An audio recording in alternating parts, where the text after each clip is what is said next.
प्रिय भक्तों, वो शक्ति जो नजरें फेरते ही दिलों को मोड़ दे, वो माया जो शत्रु को भी मित्र बना दे, वो माता जो अपने भक्त के लिए त्रिलोक तक को आकर्षित कर ले, वो है मां वाराही।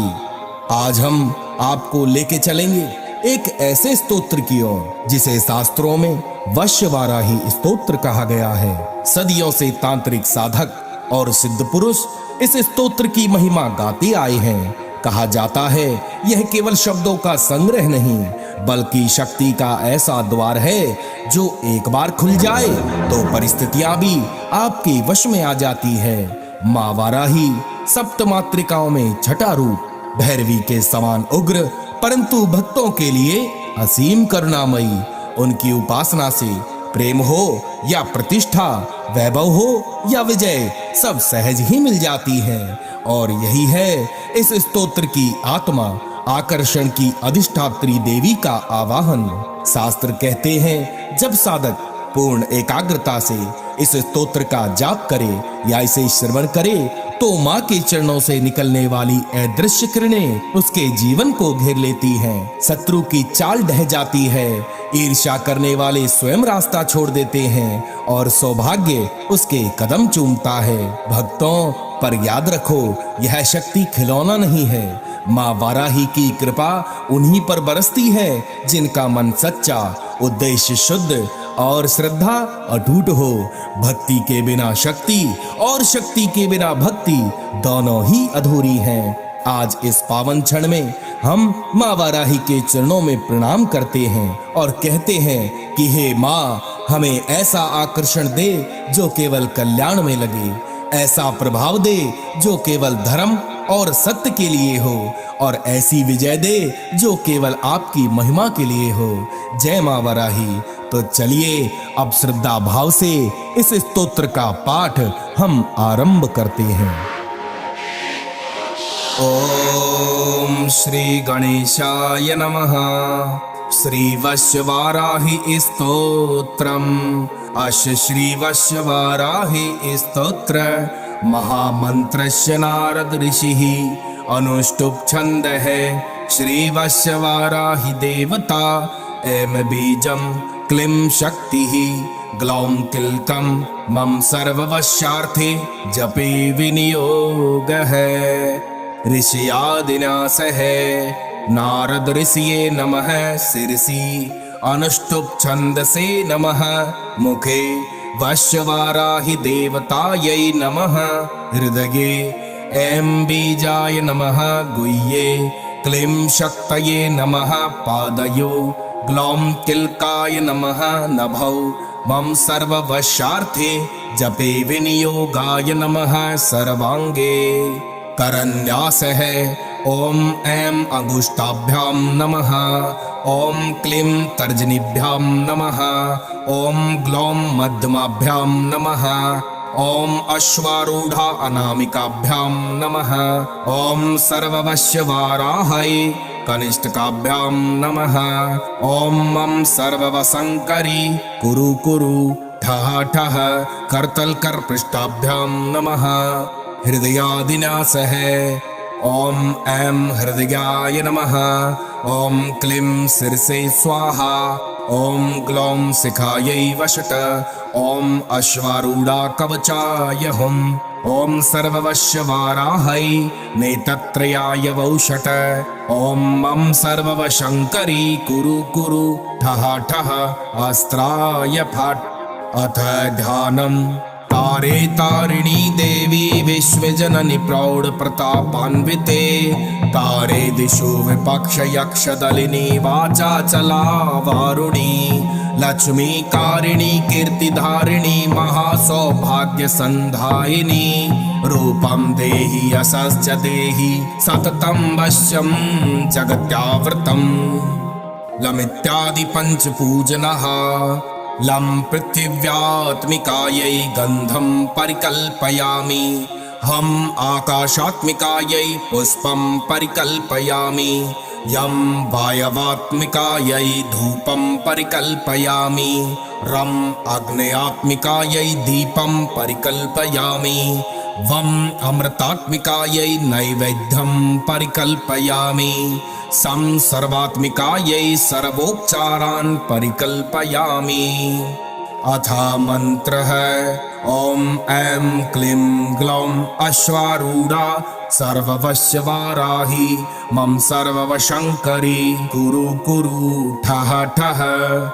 अथ स्तोत्रम् ॐ अश्वारूढे रक्तावर्णे स्मितसौम्यमुखाम्बुजे राज्यस्त्री सर्वजन्तूनां वशीकरणनायिके वशीकरणकार्यार्थे पुरा देवेन निर्मितं तस्मादवश्यवाराहि सर्वो न मे वस्मानय।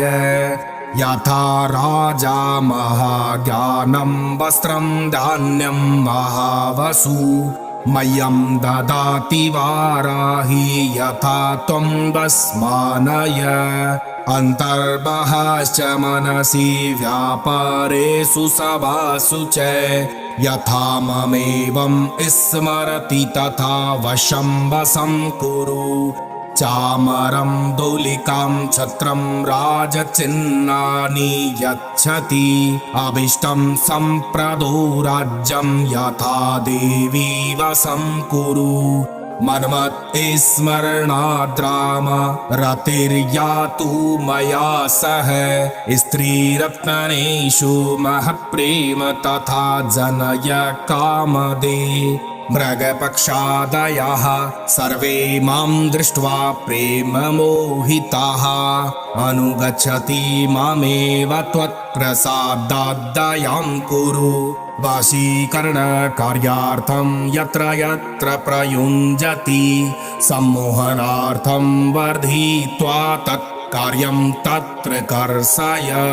वशमस्तीति चैवात्र वश्यकार्येषु दृश्यते तथा मां कुरु वराहि वश्यकार्य प्रदर्शय। वशीकरणबाणास्त्रं भक्त्यापद्ये निवारणं तस्मादवश्यवाराहि जगत्सर्वं वशं कुरु।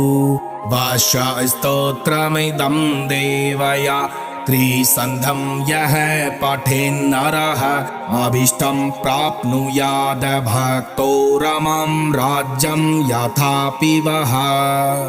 इति अथर्वशिखायां श्रीवश्यवाराहि स्तोत्रम् श्रीसप्तमातृकः चरण अर्पणम् अस्तु। ॐ अश्वारूढे रक्तावर्णे स्मितसौम्यमुखाम्बुजे राज्यस्त्री सर्वजन्तूनां वशीकरणनायिके वशीकरणकार्यार्थे पुरा देवेन निर्मितं तस्मादवश्यवाराहि सर्वो न मे वस्मानय।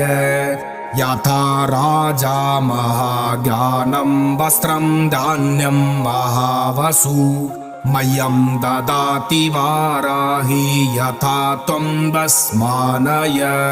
अन्तर्बहश्च मनसि व्यापारेषु सभासु च यथा ममेवं स्मरति तथा वशं वशं कुरु। चामरं दोलिकां छत्रं राजचिह्नानि यच्छति अभीष्टं सम्प्रदो राज्यं यथा देवी वशं कुरु। मन्मत् स्मरणाद्राम रतिर्यातु मया सह स्त्रीरत्नेषु महप्रेम तथा जनय कामदे। मृगपक्षादयः सर्वे मां दृष्ट्वा प्रेम मोहिताः अनुगच्छति मामेव त्वत्प्रसादाद्दयां कुरु। वशीकरणकार्यार्थं यत्र यत्र प्रयुञ्जति सम्मोहनार्थं वर्धित्वा तत्कार्यं तत्र कर्षय। वशमस्तीति चैवात्र वश्यकार्येषु दृश्यते तथा मां कुरु वराहि वश्यकार्य प्रदर्शय। वशीकरण बाणास्त्रं भक्त्या पद्ये निवारणं तस्मादवश्य वाराही जगत्सर्वं वशं कुरु। वश्य स्तोत्रमिदं देवया त्रिसन्ध्यं यः पठेन्नरः अभीष्टं प्राप्नुयाद भक्तो रमं राज्यं यथापि वः। इति अथर्वशिखायां श्रीवश्यवाराही स्तोत्रं श्रीसप्तमातृकः चरण अर्पणम् अस्तु। ॐ अश्वारूढे रक्तावर्णे स्मितसौम्यमुखाम्बुजे राज्यस्त्री सर्वजन्तूनां वशीकरणनायिके वशीकरणकार्यार्थे पुरा देवेन निर्मितं तस्मादवश्य वाराही सर्वो नमेव स्मानय। यथा राजा महाज्ञानं वस्त्रं धान्यं महावसु मह्यं ददाति वाराही यथा त्वं वस्मानय। अन्तर्बहश्च मनसि व्यापारेषु सभासु च यथा ममेवं स्मरति तथा वशं वशं कुरु। चामरं दोलिकां छत्रं राजचिह्नानि यच्छति अभीष्टं सम्प्रदो राज्यं यथा देवी वशं कुरु। मन्मत् स्मरणाद्राम रतिर्यातु मया सह स्त्रीरत्नेषु महत्प्रेम तथा जनय कामदे। मृगपक्षादयः सर्वे मां दृष्ट्वा प्रेममोहिताः अनुगच्छति मामेव त्वत्प्रसादाद्दयां कुरु। वशीकरणकार्यार्थं यत्र यत्र प्रयुञ्जति सम्मोहनार्थं वर्धित्वा तत्कार्यं तत्र कर्षय। वशमास्तीति चैवात्र वश्यकार्येषु दृश्यते तथा मां कुरु वाराही वश्यकार्य प्रदर्शय। वशीकरण बाणास्त्रं भक्त्या पद्ये निवारणं तस्मादवश्य वाराही जगत्सर्वं वशं कुरु। वश्य स्तोत्रमिदं देवया त्रिसन्ध्यं यः पठेन्नरः अभीष्टं प्राप्नुयाद भक्तो रमं राज्यं यथापि वः। इति अथर्वशिखायां श्रीवश्यवाराही स्तोत्रं श्रीसप्तमातृकः चरण अर्पणम् अस्तु। ॐ अश्वारूढे रक्तावर्णे स्मितसौम्यमुखाम्बुजे राज्यस्त्री सर्वजन्तूनां वशीकरणनायिके वशीकरणकार्यार्थे पुरा देवेन निर्मितं तस्मादवश्य वाराही सर्वो नमेव स्मानय। यथा राजा महाज्ञानं वस्त्रं धान्यं महावसु मह्यं ददाति वाराही यथा त्वं वस्मानय। अन्तर्बहश्च मनसि व्यापारेषु सभासु च यथा ममेवं स्मरति तथा वशं वशं कुरु। चामरं दोलिकां छत्रं राजचिह्नानि यच्छति अभीष्टं सम्प्रदो राज्यं यथा देवी वशं कुरु।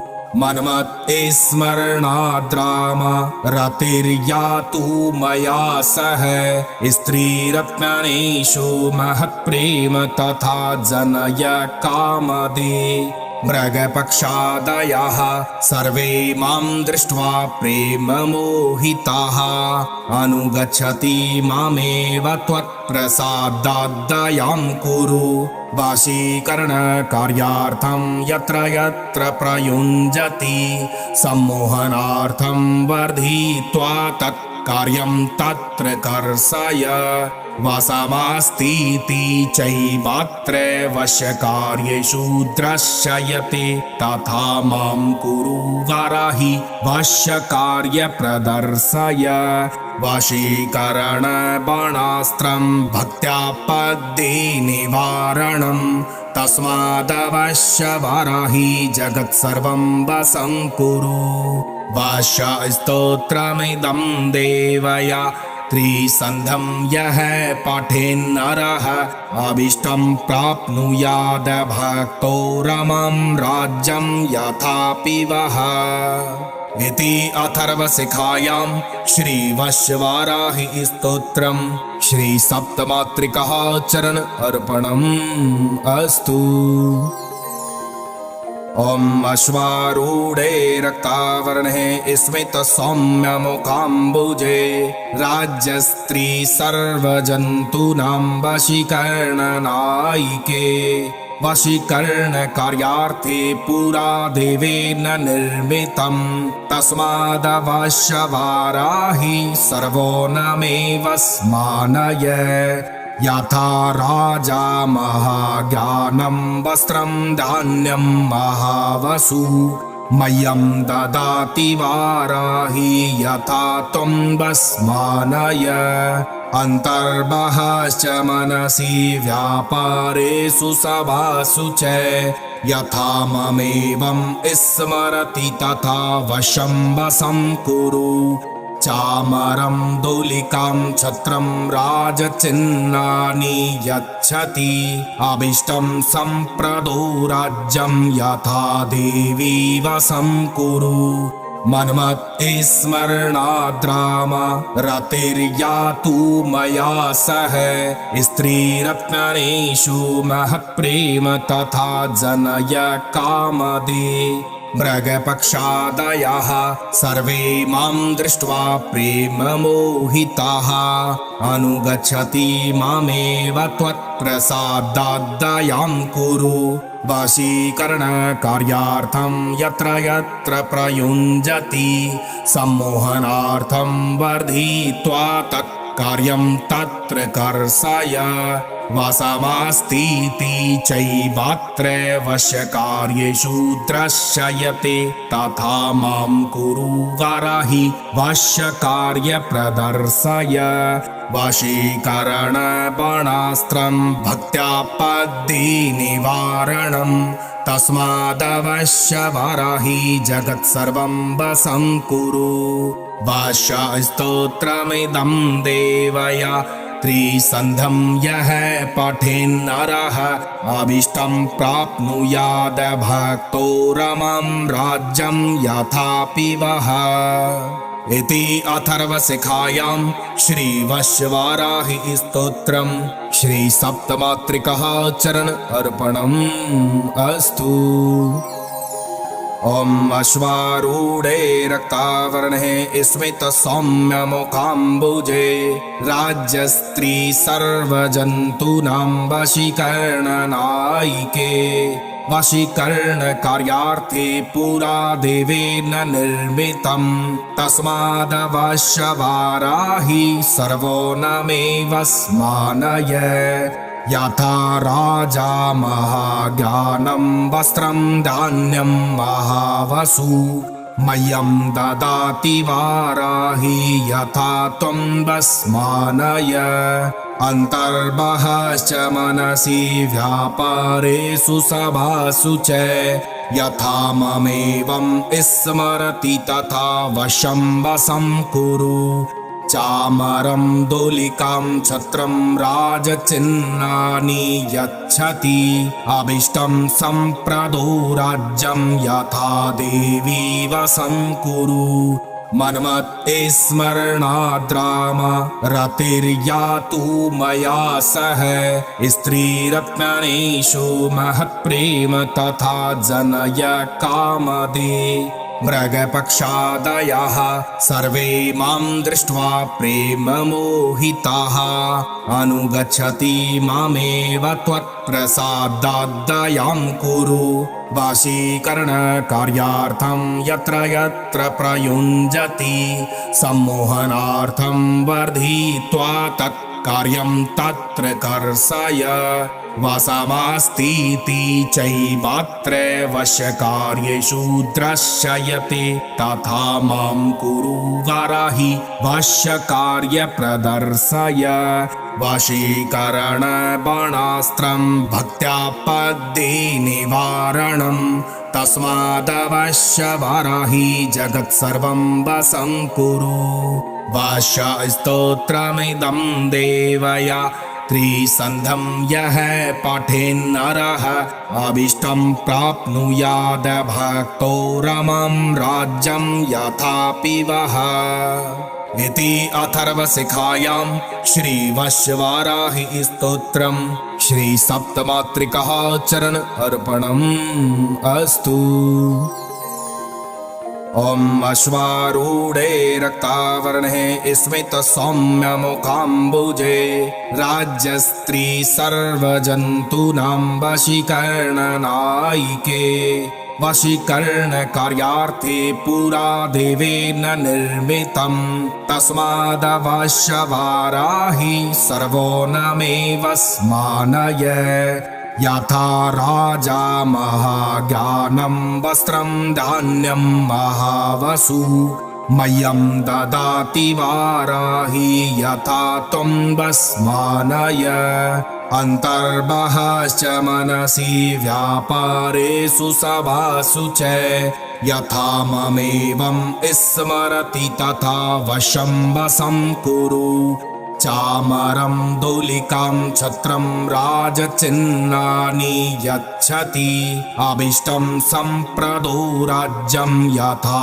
देवी वशं कुरु मन्मत्स्मरणाद्राम रतिर्यातु मया सह स्त्रीरत्नेषु महत्प्रेम तथा जनय कामदे मृगपक्षादयः सर्वे मां दृष्ट्वा प्रेममोहिताः अनुगच्छति मामेव त्वत्प्रसादाद्दयां कुरु वशीकरणकार्यार्थं यत्र यत्र प्रयुञ्जति सम्मोहनार्थं वर्धित्वा तत्कार्यं तत्र कर्षय वशमस्तीति चैवात्र वश्यकार्येषु दृश्यते तथा मां कुरु वराहि वश्यकार्य प्रदर्शय वशीकरणबाणास्त्रं भक्त्या पद्ये निवारणं